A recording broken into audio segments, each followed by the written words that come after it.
মেঘ বরাবরই খুব অভিমানী, অল্পতেই কান্না করে দেয়। রাত 10টা বেজে গেছে, এখনো মুখ ফুলিয়ে রুমে বসে আছে মেয়েটা। সারাদিন খাওয়া নেই। তড়িঘড়ি করে তানভীর বাড়িতে ঢুকে এসেই মাকে জিজ্ঞেস করে, মেঘ খেয়েছে? হালিমা খান সহসা উত্তর দিলেন, সন্ধ্যার পর থেকে এত ডাকছি, দরজাই তো খুলছে না। তানভীর আর কথা বাড়ালো না, তড়িঘড়িতে ছুটে গেল বোনের দরজার সামনে। প্রথমে আস্তে করে ডাকলো, মেঘের সাড়া নেই। আচমকা চোয়াল শক্ত করে এক প্রকার চিৎকার দিল, মেঘ তুই এই মুহূর্তে দরজা না খুললে তোর কপালে শনি আছে বলে দিলাম। মেঘ শোয়া থেকে এক লাফ উঠে বসলো। কয়েক সেকেন্ডেই দৌড়ে গিয়ে দরজাটা খুলল। চোখ তুলে তাকানোর সাহস নেই ভাইয়ের দিকে। আজ পর্যন্ত তানভীর মেঘের গায়ে হাত তুলেনি, শুধু ধমক দেয়। কিন্তু ভাইকে এক বিন্দু বিশ্বাস করে না মেঘ। কখন আবির ভাইয়ের মতো নাকে মুখে মারবে থাপ্পড়, বিশ্বাস নেই। দরজা খুলতেই নরম সুরে তানভীর বলল, খেতে যা। মেঘ তানভীরের এত নরম স্বর কোনোদিন শুনেনি। ভাবতেই পারছে ভাইয়া তাকে এত ভালোবেসে খেতে বলছে। তানভীর খাওয়া শেষ হলে তোর ফোনটা দিস, তোকে একটা ফেসবুক আইডি খুলে দিব। তানভীরের এমন কথা মেঘ হাক্কা মাক্কা বনে গেল। তানভীর ভাই বরাবরই এরকম, নিজেই ঝাড়বে, তারপর নিজেই আদর করবে, এটা সেটা কিনে আনবে মেঘের জন্য। কিন্তু আজকে বিষয়টা সম্পূর্ণ ভিন্ন। এত নরম স্বর কখনো শুনিনি এর আগে। নিমিষে মনটা খুশিতে ভরে গেল মেঘের। খাবার টেবিলে বসে আপন মনে খাচ্ছে মেঘ। আজকে তার পছন্দের অনেক রেসিপি আছে, একটু একটু করে সব চেক করছে। কিন্তু রাগে ফুসফুস করছে মেঘের আম্মু হালিমা খান। হালিমা খান, সন্ধ্যা থেকে যে তোকে এতবার ডাকতে গেলাম, বের হই না কেন? ঠিকই ভাইয়ের ভয়ে ভয়ে বের হয়ে আসলি। আমাকে কেন কষ্ট দিস? তোকে কে কি বলে 2 দিন পর পর না খেয়ে পড়ে থাকিস? কিছুদিন পরে যে এডমিশন, না খেলে পড়বে কীভাবে? আর না পড়লে ভর্তি হবি কীভাবে? তুইও তোর ভাইয়ের মতো হতে যাচ্ছিস। সে সারাদিন ভণ্ডের মতো টুই টুই করে ঘুরে বেড়ায়, আর তুইও এখন তার ভাব দিচ্ছিস। খেয়ে না খেয়ে রুমে পড়ে থাকিস। আর শোন, মেয়ে মানুষের এত রাগ জেদ ভালো না। তোর এ রাগ জেদ সামলানোর জন্য আমরা সারা জীবন তোর পাশে থাকবো না। এতটুকু বলতেই চোখ পড়ে ড্রয়িং রুমে দাঁড়ানো আবিরের দিকে। আবিরের চাউনিতে পরিষ্কার রুষ্টতা, শ্যামবর্ণের মুখমণ্ডল কালো দেখাচ্ছে। কড়া কণ্ঠে মামুনির দিকে তাকিয়ে প্রশ্ন করল, কি হয়েছে? পুরুষালী কণ্ঠে আতঙ্কে মেঘ। হালিমা খান গলা নামিয়ে উত্তর দিল, খায় না ঠিক মতো, পড়াশোনা করে না, কি করবে ওকে নিয়ে?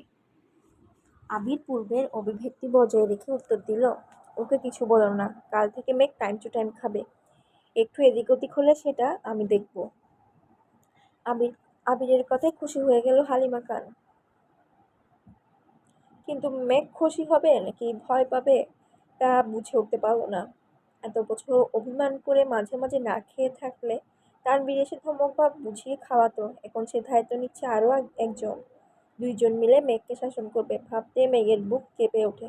আবার মনের মধ্যে অন্যরকম প্রশান্তিও কাজ করছে মেঘের। আবির ভাই এত মূল্যবান সময়ের মধ্যে 5 মিনিট সময় যে মেঘকে নিয়ে ভাববে, এতেই খুশি লাগছে মেঘের। তৎক্ষণাৎ মনে হয়ে গেল তানভীর ভাই বলেছে ফেসবুক আইডি খুলে দিবে। তাড়াতাড়ি খেয়ে রুমের দিকে ছুটল মেঘ। রুম থেকে ফোন নিয়ে ছুটে গেল তানভীর ভাইয়ের রুমে। কিন্তু তানভীর ভাইয়ের রুমে নেই। কিছুক্ষণ অপেক্ষা করলো, কিন্তু কোথাও নেই। মোবাইল নিয়ে নিজে রুমে ঢুকতে যাবে, হঠাৎ শুনতে পেল তানভীরের কণ্ঠ। কিন্তু কোথায় আছে? বাধ্য করে মেঘ জোরে ডাক দিল, ভাইয়া। তানভীর পাশের রুম থেকে উত্তর দিল, আবির ভাইয়ের রুমে আমি, আয়। আবির ভাইয়ের নামটা শুনে মেঘের বুকটা হু হু করে ওঠে। চিন্তায় নিজেকে নিজে সাহস দেওয়ার চেষ্টা করলো। তারপর গুটি গুটি পায়ে হেঁটে দরজায় দাঁড়ালো। তানভীর, ভেতরে আয়। মেঘ, মোবাইলটা দিয়ে যাই, তুমি কাজ করো। তানভীর, আরে ভেতরে আয়, বস তুই, তোকে ওর দরকার লাগবে। মেঘ আর কথা না বাড়িয়ে চুপচাপ খাটের কর্নারে বসলো। আবির নেই রুমে, ওয়াশরুমে আছে মনে হয়। তানভীর ফোন নিয়ে কি যেন করছে, তখনই ওয়াশরুম থেকে বের হলো আবির। মেঘের দৃষ্টি পড়ে সেদিকে। একটা ছাই রঙের টি শার্ট আর একটা ব্ল্যাক ট্রাউজার। ভেজা চুলগুলো থেকে টপ টপ করে পানি পড়ছে। শরীরের টি শার্টটা অনেকটাই ভিজে গেছে। মেঘ টেনে হিঁচড়ে দৃষ্টি নামিয়ে আনলো। মনে মনে ভাবছে, একটা মানুষ এত কিউট কিভাবে হয়? যদি পারতাম আমার পড়ার টেবিলে সাজিয়ে রাখতাম, সারাদিন পড়তাম আর দেখতাম, তাহলে আমার মন কখনোই খারাপ হতো না। লোকটা ফর্সা নয়, শ্যামলা গায়ের রং, কিন্তু দেখতে মারাত্মক সুন্দর। সবচেয়ে মারাত্মক ওনার লুক, তাকানোর স্টাইল। উফ, যতবার দেখছি ততবারই নতুন করে ক্রাশ খাচ্ছি। আবির ভাই খাটের উপর অপর পাশে মোবাইল হাতে নিয়ে বসেছে। তানভীর ভাইয়া মোবাইল ফেসবুক অপশনে ক্রিয়েট নিউ অ্যাকাউন্টে ঢুকতেই তানভীর ভাইয়ের ফোনে কল আসে। দাঁড়িয়ে পকেট থেকে ফোন বের করে রিসিভ করে কথা বলা শুরু করে। অমনি মেঘের মোবাইলটা আবিরের হাত দিয়ে বলে, ভাইয়া তুমি ওর অ্যাকাউন্টটা খুলে দাও, আমার গুরুত্বপূর্ণ কল আসছে। এই বলে মোবাইল রেখে রুম থেকে বেরিয়ে চলে গেলেন। মেঘ বসে আছে চুপচাপ, মুখ তুলতেই সাহস পাচ্ছে না। বুকটা এখনো ধুকপুক করছে। আবির মেঘের মোবাইলে নিজের মতো করে ফেসবুক অ্যাকাউন্ট খুলছে। জন্ম তারিখ, সাল, নাম কিছু জিজ্ঞেস করার প্রয়োজন মনে করছে না উনি। সব কাজ শেষ করে ফোনটা এগিয়ে দিলেন মেঘের দিকে। তখনই রুমে ঢুকলো তানভীর। সহসা বলে উঠল, শেষ। বলে ফোনটা নিজের হাতে নিল। ফেসবুকে ঢুকে তানভীর আইডিটা খুঁজে রিকোয়েস্ট পাঠালো। আবিরের দিকে তাকিয়ে বলল, ভাইয়া তোমাকে রিকোয়েস্ট দিই, অ্যাকসেপ্ট করো। আবির গম্ভীর কণ্ঠে বলল, আমার রিকোয়েস্ট দেওয়ার দরকার নেই। তানভীর কথায় পাত্তা না দিয়ে কয়েক সেকেন্ড পর বলল, ভাইয়া তোমায় রিকোয়েস্ট পাঠিয়েছি, অ্যাকসেপ্ট করে নিও, না হলে আমার ছোট্ট বোনটা কষ্ট পাবে। আবির তীক্ষ্ণ দৃষ্টিতে তাকিয়ে আছে তানভীরের দিকে। মেঘ মনে মনে খুশি হলো ভাইয়ার কথায়। মেঘের তো কখনো সাহসী হতো না আবির ভাইকে রিকোয়েস্ট দেওয়ার, অ্যাকসেপ্ট করার কথা বলার। তানভীর সেদিকে গুরুত্ব না দিয়ে মেঘের হাতে ফোন দিয়ে বলল, তুই এখন যা, আমি আর ভাইয়া অ্যাকসেপ্ট করে নিব। তুই কি করিস না করিস সব নজরে রাখবো কিন্তু। মেঘ কোনো কথা না বলেই মাথা নিচু করে রুমে চলে আসলো মোবাইল নিয়ে। মেঘ রুমে এসে বিছানায় শুয়ে ফেসবুকে ঢুকতে নজর পড়ল সাজ্জাদুল খান আবির, অ্যাকসেপ্ট ইউর ফ্রেন্ড রিকোয়েস্ট। মেঘ শুয়ে থেকে উঠে বসে। মেঘের খুশি দেখে কে? ফ্রেন্ড লিস্টে একমাত্র ফ্রেন্ড, সেটাই আবির ভাই। তার একটা স্ক্রিনশট রেখে দিল মেঘ। তার 5 মিনিট পর অ্যাকসেপ্ট করলো তানভীর ভাই। আবির ভাইয়ের আইডিতে ঢুকলে প্রোফাইল পিকটা নতুন কেনা, বাইকে বসা, একদম ওয়াও কভার ফটো, সবুজ ঘাসের মাঝে বাইকটা রাখা, তার সামনে বাইকে হেলান দিয়ে বসা আবির ভাই। ছবিটা, ও মাই গড, ওয়াও। সবগুলো ছবি দেখে দেখে ডাউনলোড করছে মেঘ। যত দেখছে ততই পাগল হয়ে যাচ্ছে মেয়েটা। মনে হয় পাবনা যেতে বেশি দিন লাগবে না। তারপর মোবাইল রেখে ঘুমানোর চেষ্টা করলো। চোখ বন্ধ করতেই চোখের সামনে ভেসে আসছে একটার পর একটা স্টাইলিশ ছবি। কখন যেন ঘুমিয়ে পড়েছে মেয়েটা। আজ শনিবার, আবিরের অফিস যাওয়ার দিন। সকাল সকাল উঠে সাবান নিয়ে ফিটফাট হয়ে রেডি হয়ে পড়েছে আবির। 7:30 বাজে মাত্র। নিজের রুম থেকে বের হয়ে করিডোর দিয়ে দ্রুত হাঁটছে। হঠাৎ মেঘের দরজার সামনে এসে দাঁড়িয়ে দরজায় ডাক দেয়। 2বার ডাকতেই ঘুমন্ত মেঘ ঘুমে টলতে টলতে দরজা খুলে। সামনে দাঁড়িয়ে আছে আবির ভাই। নিজের চোখে যেন বিশ্বাসই করতে পারছে না। প্রথমে ভাবছে এটা স্বপ্ন, তারপর এদিক সেদিক তাকিয়ে বুঝলো এটা বাস্তব। আচমকা এইভাবে আবিরকে দাঁড়ানো দেখে ভেবাচেকা খেলো মেয়েটা। মেঘের চেহারায় নিদ্রিত ভাবটা লেপ্টে আছে এখনো। আবির পূর্ণ দৃষ্টিতে পরোক্ষ করলো অষ্টাদশীর রাঙা মুখ বিবর। তারপর চোখ সরিয়ে নিয়ে বলল, 5 মিনিটের মধ্যে খেতে আয়। পুনরায় দ্রুতগতিতে হাঁটা দিল। আবিরের অযাচিত উপস্থিত নাড়িয়ে দিয়েছে মেঘের মস্তিষ্ক। হঠাৎ মনে পড়ে গেল 5 মিনিটে নিচে যেতে বলেছে। তৎক্ষণাৎ ছুটল ওয়াশরুমে। 5 মিনিটের মধ্যে নিচে উপস্থিত হলো মেঘ। এই সময় মেঘকে খাবার টেবিলে দেখে অবাক হলো সকলে। 2 বছর যাবৎ মেয়েটা সকালে সবার সাথে খায় না। প্রাইভেট থাকলে আগে খেয়ে খাই, না হয় সবাই যখন অফিস বা কলেজ চলে গেলে তারপর খেয়ে কলেজে যায়। হালিমা খান ছুটে আসলেন মেয়ের দিকে। আয় আয় বস মা, কি খাবি বল। টেবিলের কাছে আসতেই দেখলো একটা চেয়ারই ফাঁকা আছে, সেটা আবার আবির ভাইয়ের বিপরীতে। কিন্তু এখানে বসার বিন্দু পরিমাণ ইচ্ছে নেই তার, কারণ আবিরের আশেপাশে থাকলে মেঘ কেমন একটা ঘুরে থাকে। মন মস্তিষ্ক সব যেন আবিরের নিয়ন্ত্রণে থাকে। কিন্তু কিছু করার নেই, বাধ্য হয়ে বসতে হলো এই চেয়ারে। আবির মাথা নিচু করে মনোযোগ দিয়ে খাচ্ছে। মেঘ তখন ঘুমে টলতে টলতে আবিরকে দেখছিল রাজপুত্রের মতো, কিন্তু এখন আর সে তাকাতে পারছে না। শীর্ণবক্ষ ধরফর করছে মেঘের। মনে মনে খুব করে চাচ্ছে একটু তাকায় আবিরকে দেখতে, কিন্তু মনে হচ্ছে কিছু একটা মাথায় চেপে বসে আছে, মুখটাই তুলতে পারছে না। আলী আহমদ খান হঠাৎ বলে উঠলেন, মেঘমা, আজ থেকে তোমার নতুন টিউটর আসবে। সারাদিন সারাদিন তুমি বাহিরে থাকবে, তাই সন্ধ্যার পর আসতে বলেছি। মেঘ চুপচাপ খাওয়ার চেষ্টা করছে। বুকের ভেতরে যে ঝড় তুফান চলছে তা যেন কেউ বুঝতে না পারে। আবির সবার আগে খাবার শেষ করে বাসা থেকে বের হয়ে গেল। আবিরের পেছন পেছন আলী আহমদ খান, মুজাম্মেল খান ও ইকবাল খানও চলে গেলেন। ইকবাল খান আগেই অফিসে জানিয়ে দিয়েছে অফিসে যেন সাজিয়ে গুছিয়ে রাখে। আবির অফিসের সামনে এসে বাইক পার্ক করে অফিসে ঢুকতে গেলেই সিকিউরিটি গার্ড বলে,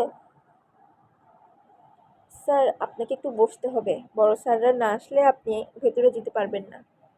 আবিরের পায়ের রক্ত মাথায় উঠে যাচ্ছে। রাগে কটমট করতে করতে ওয়েটিং রুমে বসে আছে সে। 10 মিনিটের মধ্যে অফিসে ঢুকলেন 3 ভাই। আবির থকনে বসে আছে। কিছুক্ষণ পর সিকিউরিটি গার্ড এসে ডাকলেন, স্যার আপনাকে ভেতরে যেতে বলেছে। আবির নির্ভীক ভঙ্গিতে হেঁটে ভেতরে চলে গেল। অফিসের ভেতরে ফুল দিয়ে সাজানো। ঢুকতে সবাই হাততালি দিয়ে কংগ্রেচুলেশন জানাচ্ছে আবিরকে। 2-1 জন ছবি তোলায় ব্যস্ত। বাবা, চাচা 3 জন আর আবির মিলে একটা কেকও কাটলো। 3 ভাইয়ের তো আজকে খুশির দিন। বংশের বড় ছেলে তাদের কোম্পানির হাত ধরতে যাচ্ছে। এর থেকে বড় পাওয়ার কি আছে? তানভীরের মতে আবির যদি মুখের উপর বলে দিত আমি ব্যবসা সামলাবো না, তখন তো কিছুই করার ছিল না। আবির যেহেতু মেনে নিয়েছে এতেই হবে। ঘণ্টাখানিক হলো আবির অফিসে এসেছে। এর মধ্যে চাচু ইকবাল খান ভাতিজাকে সব কাজকর্ম বুঝিয়ে দিতে ব্যস্ত। অন্যদিকে আলী আহমদ খান এবং মোজাম্মেল খান আজ আড্ডায় মগ্ন। তাদের মাথা থেকে সব চাপ চলে গেছে। 2 ভাই মিলে চা খাচ্ছে, খুনসুটি করছে। এত বছরের ব্যবসায়িক জীবনের অবসানের সময় এসেছে এবার। সারাদিন আবিরের ব্যস্ততায় কাটে। প্রথম দিনের অফিস, দায়িত্ব বুঝে নেওয়া বিশাল চাপ। মাঝখানে একবার সময় করে বাবা চাচাদের সাথে তোলা একটা ছবি ফেসবুকে শেয়ার করেছিল। 6টায় বাসায় ফিরেছে আবির। এসে সোজা রুমে চলে গেছে। শাওয়ার নিয়ে রেস্ট নিচ্ছে। হয়তো ঘুমিয়ে পড়েছিল। দুঃস্বপ্ন দেখলো কি না আচমকা উঠে বসলো বিছানায়। আবিরের চোখে মুখে উদ্বেগ স্পষ্ট। তড়িঘড়ি করে রুম থেকে বের হয়ে নিচে আসলো। পরিস্থিতি স্বাভাবিক। মালিহা খান এবং হালিমা খান কাজে ব্যস্ত। আদির আম্মু আদিকে নিয়ে পড়াতে বসেছেন। মিমও হয়তো পড়ছে নিজের রুমে। কয়েক মুহূর্ত সোফায় বসে আবার উঠে রান্নাঘরের দিকে গেল। হালিমা খানের দিকে তাকিয়ে ঠান্ডা কণ্ঠে জিজ্ঞেস করছে, মেঘ কোথায় মামুনি? মেঘের টিউটর এসেছে, পড়ার ঘরে পড়াচ্ছে। আবির, ও আচ্ছা, আমার একটু কফি করে দিতে পারবে? হালিমা খান, একটু অপেক্ষা করো বাবা, এখনই দিচ্ছি। আবির ছোটবেলা থেকে নিজের মা মালিহা খানকে আম্মু, তানভীরের আম্মুকে মামুনি আর আদির আম্মুকে কাকিয়া ডেকে অভ্যস্ত। এত বছর পরেও ডাকে পূর্বের ন্যায় মিষ্টিতা মিশে আছে। সোফায় বসে কফি খাচ্ছে আর মোবাইলে ঘাটাঘাটি করছে। 20 মিনিট পর পড়ার রুম থেকে বের হলো একটা ছেলে। হয়তো বয়স 22 থেকে 23 হবে। 5 থেকে 7 বা 8 ফুট লম্বা হবে, চোখে চশমা। হালিমা খানকে বলল, আন্টি আজ আসি, আবার কাল আসবো। হালিমা খানও হাসি মুখে বললেন, আচ্ছা ঠিক আছে। এদিকে আবিরের কোমলতার পাল্টে গেল, চটে গেল ভীষণ। সবাইকে ঘুষি বসালো সোফায় পাশের দেয়ালে। আবিরের চোখ আগুনের মতন লাল হয়ে গেছে। এক মুহূর্তে বসলো না, সোজা উঠে দপদপ করে সিঁড়ি দিয়ে নিজের রুমে চলে গেল।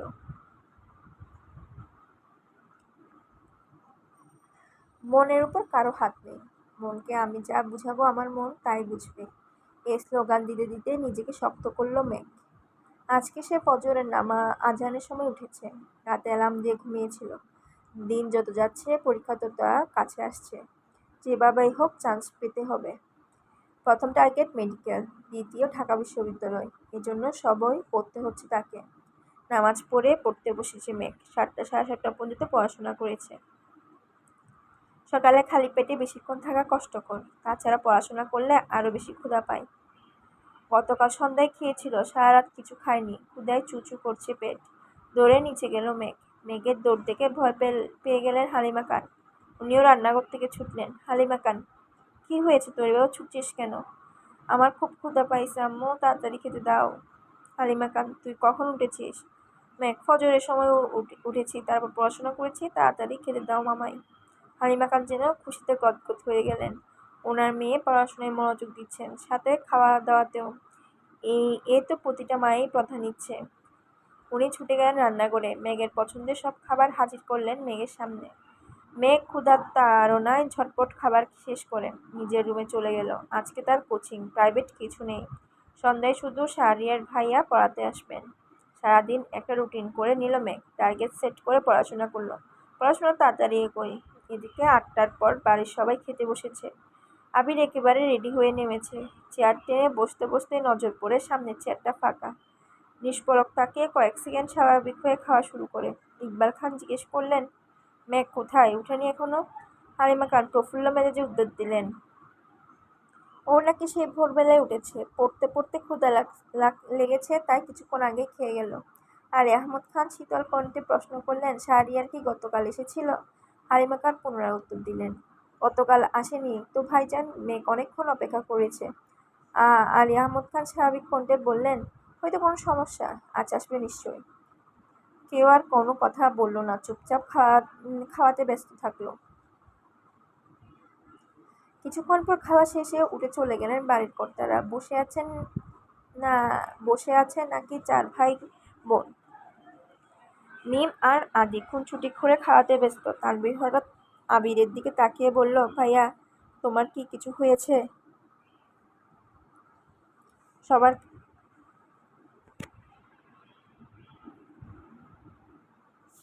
আবির নড়ে চড়ে বসেছে, মুখ গোমড়া করে উত্তর দিল, কিছু হয়নি। তানভীর আর কথা বাড়ায়নি, চুপচাপ নিজের খাওয়া শেষ করলো। এদিকে নিজের খাবার শেষ করে ফ্রেশ হয়ে আবিরও অফিস চলে গেল। বাকিরাও নিজেদের কাজে ব্যস্ত হলো। সারাদিনের ব্যস্ততা শেষে সকলে বাড়ি ফিরল না কেবল আবির। আগামী মাস থেকে আবিরের নতুন কোম্পানি শুরু হবে, সে কাজে ব্যস্ত। সারাদিন বাবার কোম্পানির কাজ সামলে সন্ধ্যার পর প্রায় এসে দেখতে হয় নিজের অফিসের কাজকর্ম। সাথে তার আরও 2জন বন্ধু আছে, একজন রাকিব আর একজন রাসেল। আবিরের পরে তাদের পোস্ট। আবির এর অবর্তমানে তারাই সামলাবে কোম্পানি। কয়েক বছর যাবত আবিরের সাথে প্ল্যান করে রেখেছিল, এটারই পূর্ণতা পেতে চলেছে। এদিকে গতকালের ন্যায় আজও পড়ার রুমে অপেক্ষা করছে মেঘ, কিন্তু শাহরিয়ার ভাইয়া আসার কোনো খবর নেই। এই পৃথিবীতে কারোর জন্য অপেক্ষা করা হলো সবচেয়ে কষ্টের কাজ, এটা মেঘের অভিমত। তাই তো রাগে ফুঁসতে ফুঁসতে বড় আব্বুর কাছে দাঁড়ালো। আর আহমদ খান সোফায় বসে কফি খেতে খেতে টিভি দেখছিলেন। মেঘ জিজ্ঞাসু চোখে তাকালো বড় আব্বুর দিকে, তারপর আস্তে করে বললেন, ভাইয়া কি পড়াতে আসবেন না? আলী আহমদ খানের মনোযোগ সরল টিভির দিকে। এক পলক তাকালো মেঘের দিকে, তারপর পকেট থেকে ফোন করে ডায়াল করলেন শাহরিয়ার নাম্বারে। প্রথমবার রিসিভ হলো না, দ্বিতীয়বার রিসিভ হলো। আলী আহমদ খান, তুমি আসছো না কেন, পড়াবে না? শাহরিয়ার শীতল কণ্ঠে উত্তর দিলেন, আঙ্কেল আমার জন্য বাসাটা দূরে হয়ে যায়, সময় মেনটেন করা একটু সমস্যা, তাই আমি আর আসতে পারবো না, সরি। আলী আহমদ খান, তাহলে তুমি এই কথাটা প্রথম দিনই জানাতে পারতে। শাহরিয়ার গম্ভীর কণ্ঠে উত্তর দিল, একটু অসুস্থ ছিলাম আঙ্কেল, হাসপাতাল থেকে আজই ফিরেছি, আপনাকে সময় করে ফোন দিতাম আমি। আলী আহমদ খান, কি হয়েছে তোমার? শাহরিয়ার, তেমন কিছু না, হালকা ব্যথা পেয়েছি। দোয়া করবেন আঙ্কেল, আল্লাহ হাফেজ। আলী আহমদ খান, সাবধানে থেকো, আল্লাহ হাফেজ।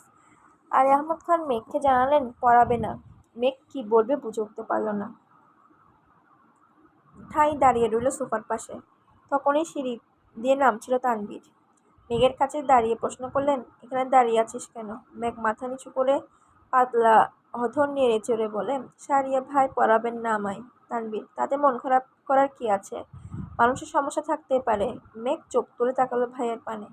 তানভীর বড় আব্বুর দিকে তাকিয়ে পুনরায় বলল, আমার একজন পরিচিত আপু আছে, উনিও ভালো পড়ান জানি, আপনি অনুমতি দিলে আমি কি কথা বলে দেখব? আলী আহমদ খান তানভীর দিয়ে তীক্ষ্ণ দৃষ্টিতে তাকালেন। তো মনে মনে ভাবলেন, যেই ছেলে জীবনে পড়াশোনা করে না সেই ছেলে আবার বোনের জন্য টিউটর খুঁজছে। মুখ ফুটে বললেন, দেখো তোমার মতো গর্ধব হয় না যেন। তানভীর হাসি মুখে বলল, এবার 2-1 দিন পড়ার পর মেঘের যদি মনে হয় পড়বে তাহলেই ফিক্সড করব। আলী আহমদ খান এবার যেন স্বস্তি পেলেন, সহজেই বললেন, ঠিক আছে, কালকে আসতে বলো তাহলে। তানভীর আর কথা না বাড়িয়ে চুপচাপ বের হয়ে গেল বাসা থেকে। মেঘও নিজের মতো বই খাতা নিয়ে রুমে চলে গেল। আজ মঙ্গলবার। মেঘ রেডি হয়ে একেবারে নিচে নামলো। ক্লাসের টাইমে 30 মিনিট এগিয়ে দিয়েছে, তাই তাড়াতাড়ি যেতে হবে। খাবার টেবিল বসে তাড়াহুড়ো খাবার খাচ্ছে মেঘ, সামনের চেয়ার ফাঁকা, এতেই যেন মেঘের স্বস্তি কাজ করছে। রবিবারের ধমক খাওয়ার পর থেকে মেঘ ইচ্ছে করে আবির ভাই থেকে দূরে দূরে থাকতে চায়। এদিকে আবির 8টার দিকে না খেয়ে অফিসে চলে গেছেন। নিজের অফিসের কাজ শেষ করে তারপর বাবার অফিসে যাবে। মেঘও খাওয়া শেষ করে কোচিংয়ের উদ্দেশ্যে রওনা দিল। 2টায় মেঘের কোচিং থেকে এসে ফ্রেশ হয়ে খেতে বসেছে। 2 লুকমা মুখে তুলেই কারো পায়ের শব্দে ফিরে তাকায় মেঘ। আবির ভাই খাবার টেবিলের দিকে আসছেন। মেঘ গলায় খাবার আটকে গেছে, গিলতে পারছে না মেয়েটা। কোনোরকম পানি দিয়ে খাবারটা গিলল। এদিকে আবির বেসিন থেকে হাত ধুয়ে এসে মামুনিকে বলল খাবার দিতে। বসলো গিয়ে মেঘের বিপরীতে রাখা চেয়ারটিতে। মেঘের চিবুক নামালো চিবুক নামলো গলায়। দৃষ্টি তার প্লেটের দিকে। মনে মনে আল্লাহ আল্লাহ করছে মেয়েটা। হাত পা কাঁপাকাঁপি শুরু হয়ে যাচ্ছে। 2 দিন পালিয়ে থেকেও লাভ হলো না। বারবার কানে বাজছে রবিবারের সে কথাটা। এমন থাপ্পড় দিব না যার দাগ 1 মাসও যাবে না। কে চায় স্বেচ্ছায় মাইর খেতে? কোনোরকম খেয়ে সরে পড়লেই বাঁচে সে। খাওয়ার গতি বাড়ল নাকি মুখে খাবারে ঢুকছে মেঘ? আবির তীক্ষ্ণ দৃষ্টিতে তাকালো মেঘের দিকে। গম্ভীর গলায় কপাল কুঁচকে বলল, কি হয়েছে তোর? মেঘের নিঃশ্বাস আটকে গেছে। গলা শুকিয়ে কাঠ। সারা শরীরে কম্পনের মাত্রা তীব্র হলো। এজন্য কথা বের হচ্ছে না মুখ দিয়ে। কিন্তু আজ তাকে বলতে হবে, হিটলারের মুখোমুখি হতে হবে তাকে। নিজেকেই নিজে সাহস দিল। মেঘের সরল স্বীকারোক্তি, কিছু হয়নি আমার। আবির কিছু বলতে গিয়েও গিলে ফেলল কথাটা। এর মধ্যে হালিমা খান আবিরের খাবার নিয়ে এসেছেন।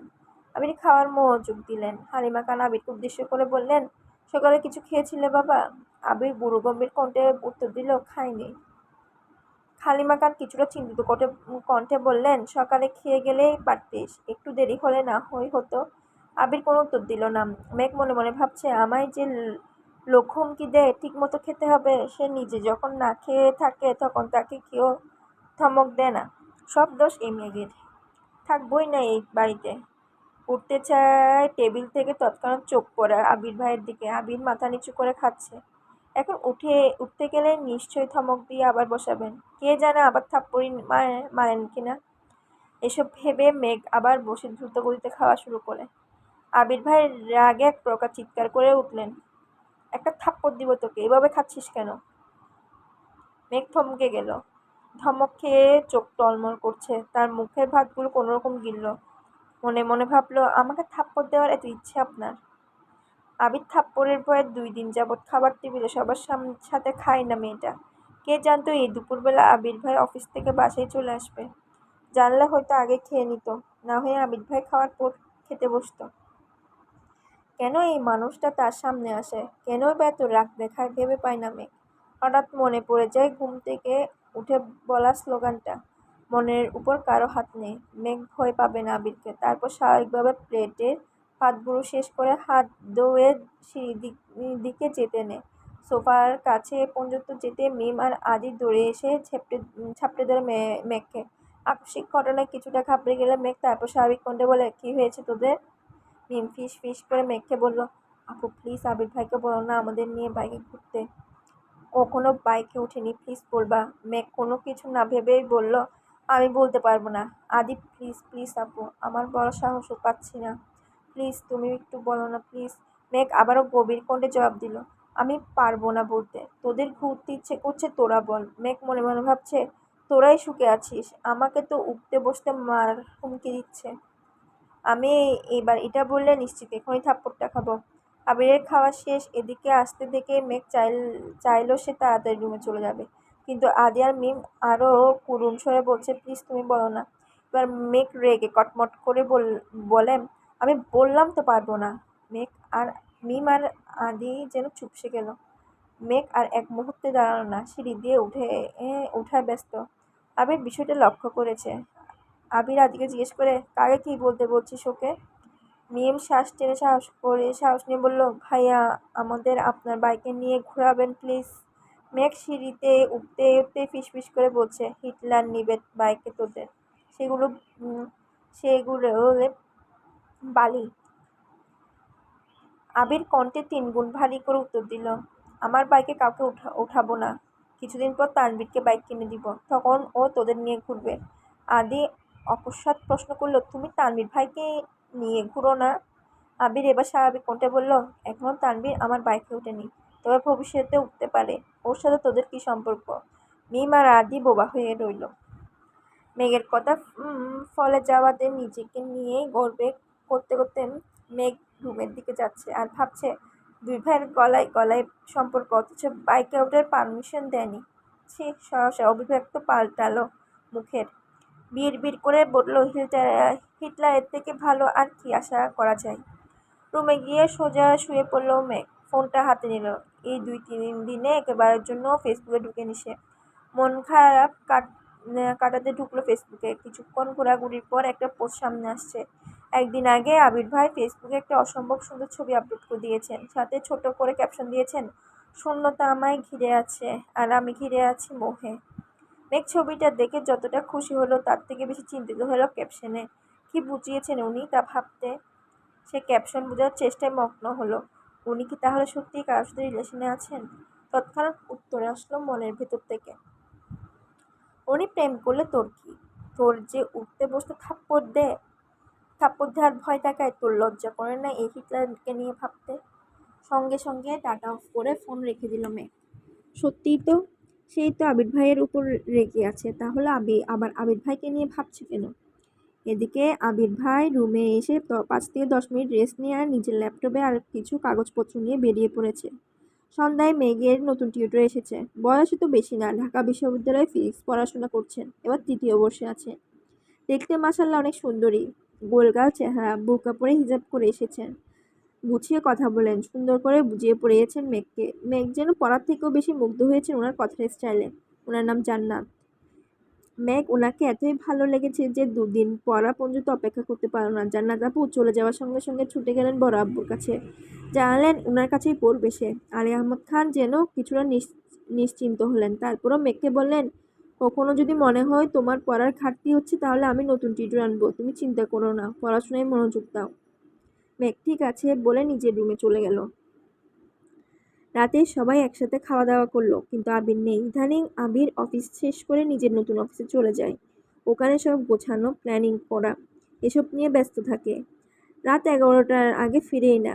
কেউ অপেক্ষাও করে না তার জন্য, কারণ আবিরের করা নিষেধ, আমার জন্য কেউ অপেক্ষা করলে আমি আর ফিরবই না। সেই থেকে মা আর মামুনি শুয়ে পড়ে। আবির 11টার পরে এসে ফ্রেশ হয়ে নিজের মতো খায়। কেটে গেল আরো 2 দিন। দেখা হলো না মেঘ আর আবিরের। সকালে আবির খেতে আসলেও মেঘ আগে আগে খেয়ে পালায়। সে আবির ভাইয়ের মুখোমুখি হতে চায় না। মেঘ ছোটবেলা থেকেই খুব আবেগী আর জেদি। অল্পতেই কান্না করা তার স্বভাব। আর কোনো বিষয়ে জেদ করলে তা সহজে কাটে না। যেমন সামান্য কয়েকটা থাপ্পড়ের জন্য আবির ভাইয়ের সাথে 9 বছরের উপর কথা বলেনি একটিবার। আবির ভাই দেশে আসতে মনে অন্যরকম অনুভূতি জন্মানো শুরু হয়েছিল সবেমাত্র। কিন্তু আবির ভাইয়ের হুমকিতে অনুভূতিগুলো চাপা পড়ে যাচ্ছে। মেঘ নিজেই যেন অনুভূতিগুলোকে মাটি চাপা দিতে ব্যস্ত। কথায় আছে, চোখের আড়াল হয়ে গেলে মনের আড়াল হতে বেশি সময় লাগে না। এজন্য মেঘ সর্বোচ্চ চেষ্টা করছে যেন আবির ভাইয়ের সামনে সে না পড়ে। সবাই টেবিলে বসার আগে সে খেয়ে নিজের রুমে চলে যায়। আবির ভাই অফিসে গেলে সে কোচিংয়ের জন্য বের হয়। দুপুরে আবির ভাই থাকে না বলে একটু রিল্যাক্সে খেতে পারে। রাতেও জান্নাত আপু পড়িয়ে যায় 7:30 নাগাদ, তখনই খেয়ে রুমে চলে যায়। তখন তো আবির ভাই ফিরেই না, দেখা হবে কিভাবে? সেই রবিবার থেকে মেঘ পালিয়ে বেড়াচ্ছে। আজ বৃহস্পতিবার। মেঘ নিজের পড়া শেষ করে শুয়ে মোবাইলটা হাতে নিয়েছে। আবির ভাইয়ের কথা খুব মনে হচ্ছে তার, তাই আবির ভাইয়ের আইডিতে ঢুকলো, কিন্তু কোনো আপডেট নেই। মনের ভেতরটা কেমন জানি মোচড় দিল মেঘের। মঙ্গলবার দুপুরে খেতে বসেছিল একসাথে, তারপর আর দেখেনি সে।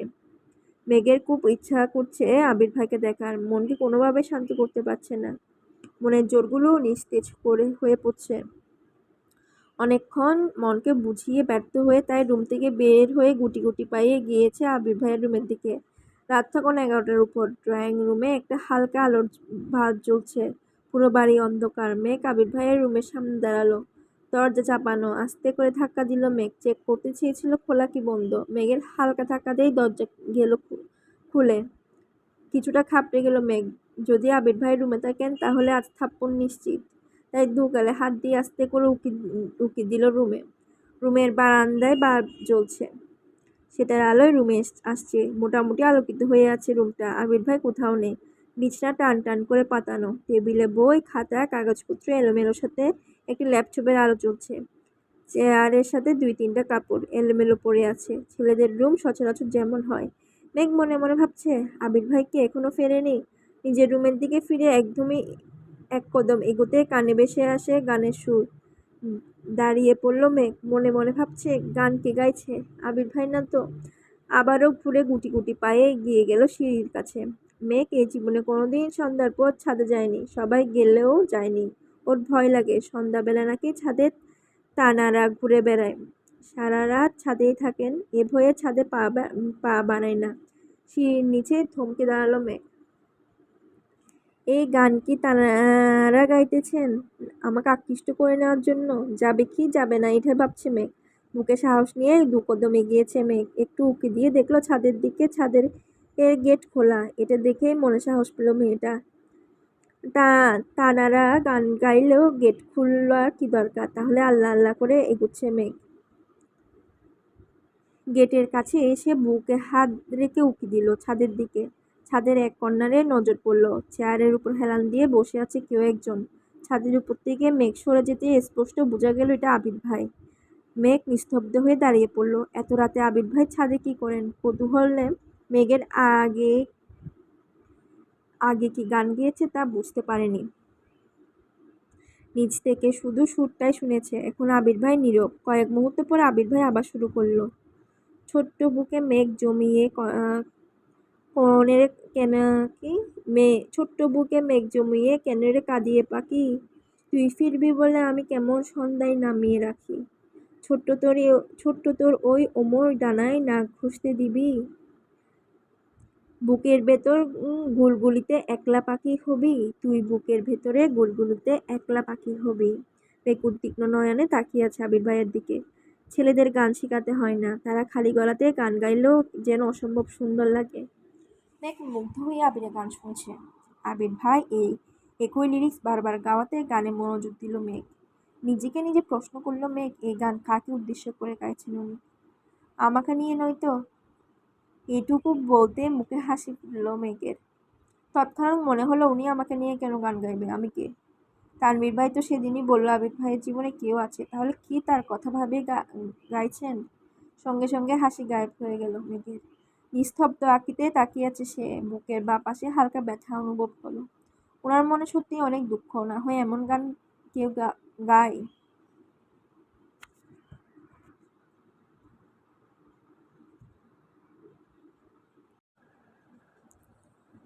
এর মধ্যে আবির ভাইয়ের গান থেমে গেল। কিছুক্ষণ নীরব থেকে পকেট থেকে একটা সিগারেট বের করে ঠোঁটে ধরালো, আগুন দিয়ে জ্বালালো সেই সিগারেট। এদিকে মেঘের মাথায় আকাশ ভেঙে পড়েছে, নিজের চোখে বিশ্বাস করতে কষ্ট হচ্ছে। আবির ভাই সিগারেট খান? দাঁড়িয়ে থাকার শক্তিটুকু পাচ্ছেন না অষ্টাদশী। আকস্মাৎ দরজার এখানে বসে পড়েছে সে। মেঘের জাত শত্রু হলো সিগারেট। যেখানে সিগারেটের গন্ধ মেঘ সহ্য করতে পারে না, সেখানে সিগারেট গন্ধে তার শ্বাসকষ্ট হয়ে যায়। সেখানে আবির ভাই সিগারেট খাচ্ছেন, এটা জেনে মেঘ মানতেই পারছে না। অষ্টদয় উল্টে নীরবে চোখের জল ফেলে অষ্টাদশী।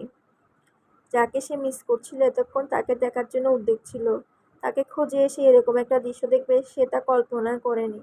অষ্টাদশীর মনটা নির্মমভাবে হত্যা হয়েছে। আবির ভাই আবির অষ্টাদশীর মনে আর বসন্তের ফুলের মতো ফুটবে না। আবির ভাইয়ের প্রতি খুব রাগ হলো মেঘের। রাগের সাথে কান্নার মাত্রাও বাড়তে লাগলো। ছাদের দরজার পাশে বসে ফুঁফিয়ে ফুঁফিয়ে কাঁদছে মেঘ। নিজেকে সান্ত্বনা দেওয়ার কোনো ভাষাই খুঁজে পাচ্ছে না অষ্টাদশী। আচমকা আবির ভাই হাজির হলো মেঘের সামনে। মেঘ তখনও কান্নায় ব্যস্ত। আবির গম্ভীর কণ্ঠেও শুধালো, এখানে কি করছিস?